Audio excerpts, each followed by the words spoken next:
Sebelum dilanjutkan Mas Idam, Bapak Ibu siapapun jangkriknya tolong dikandangkan dulu ya. Selamat siang.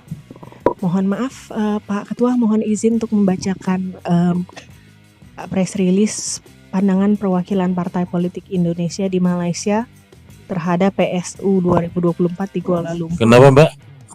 Mohon izin minta membacakan. Ini sudah disahkan kalau press release di luar saja Mbak, dengan Di luar pers. saja. Nah kalau ya begitu dokumennya disampaikan ke kami. Oke. Kalau press release bukan di sini forumnya. Oke. Ya, makasih. Tuliskan dengan pers. Data rincian perolehan suara pasangan calon presiden dan wakil presiden. Paslon 1 4674. Paslon 2 6266. Paslon 3 1134. Bisa kita sahkan ya. Bismillah sah. Lanjut untuk pemilu DPR. Ya, Mas.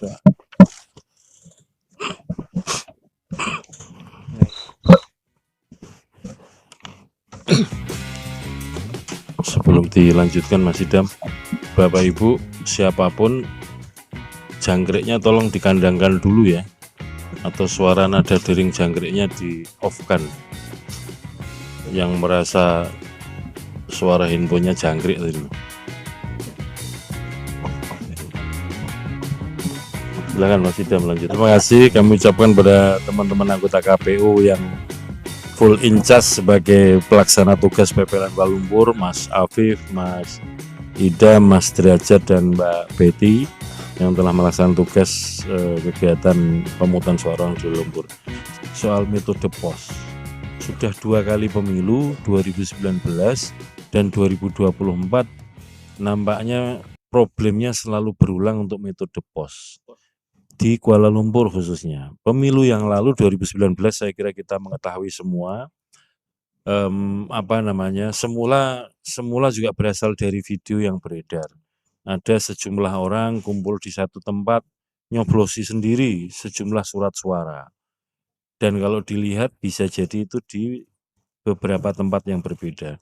Tapi faktanya adalah yang kemudian bisa ditemukan ada satu tempat yang di situ ditemukan orang mengumpulkan surat-suara dan nyoblos dan kemudian dipolis-line oleh polisi di Raja Malaysia, sehingga tidak bisa kita akses dan tentu saja nggak bisa kita hitung. Nah yang kedua, pengalaman kemarin 2024 juga demikian. Jadi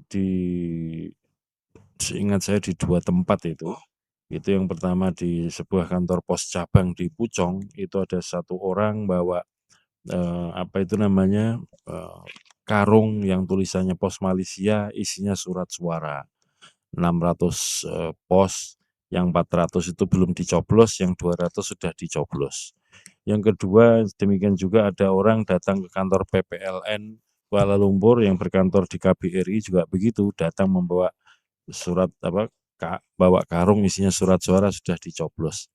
Pertanyaannya kan, kalau pemilih dikirimi surat suara lewat pos, mestinya kan baliknya per individu lewat pos, karena amplopnya sudah disiapkan oleh KPU dan amplop itu tinggal kirim saja. Maksud saya tinggal kirim saja itu biaya pengirimannya sudah ditanggung oleh PPLN.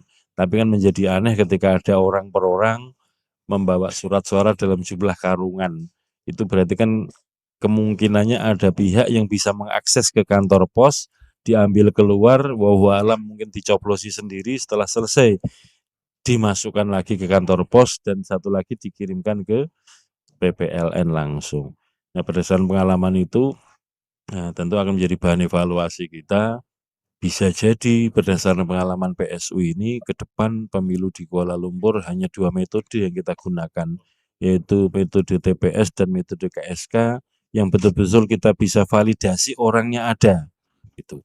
Kita padahal sudah menerapkan untuk pemilu di luar negeri metode KSK, kotak suara keliling, dimanapun itu pemilih yang hadir kita minta teman-teman KPPSL itu memfoto wajah dan memfoto ID.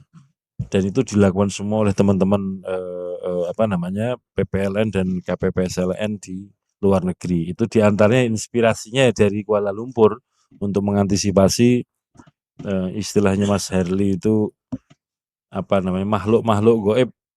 Tiba-tiba nggak ada orangnya, tapi surat suaranya ada suaranya dan seterusnya. Dan alhamdulillah, pengalaman Kuala Lumpur ini menjadi pengalaman yang berharga bagi kita sekalian.